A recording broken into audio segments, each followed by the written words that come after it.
ನಿಮಗಿದು ಗೊತ್ತೇ? ಈ ಮರದಲ್ಲಿ ಎಷ್ಟು ನೀರು ತುಂಬಿಕೊಂಡಿರುತ್ತೆ ಅಂದರೆ ಇಡೀ ಊರಿನ ದಾಹವೇ ತೀರಿಸಬಹುದು.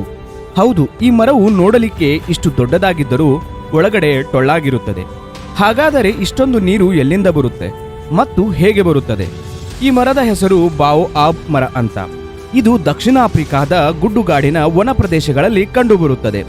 ಒಂದು ಮರ ಬರೋಬ್ಬರಿ 1,20,000 ಲೀಟರ್ಗಳಷ್ಟು ನೀರನ್ನು ತನ್ನೊಳಗಡೆ ಸಂಗ್ರಹಿಸಿ ಇಟ್ಟಿಕೊಂಡಿರುತ್ತದೆ. ಇಷ್ಟು ನೀರು ಎಲ್ಲಿಂದ ಬರುತ್ತೆ ಅಂದರೆ ಮಳೆಗಾಲದ ಸಮಯದಲ್ಲಿ ನೆಲದ ಮೇಲೆ ನಿಂತಿರುವ ಹಾಗೂ ಭೂಮಿಯಲ್ಲಿ ಇಂಗಿರುವ ಎಲ್ಲ ನೀರನ್ನು ಹೀರಿಕೊಂಡು ತನ್ನೊಳಗೆ ಶೇಖರಿಸಿಟ್ಟಿಕೊಂಡಿರುತ್ತದೆ.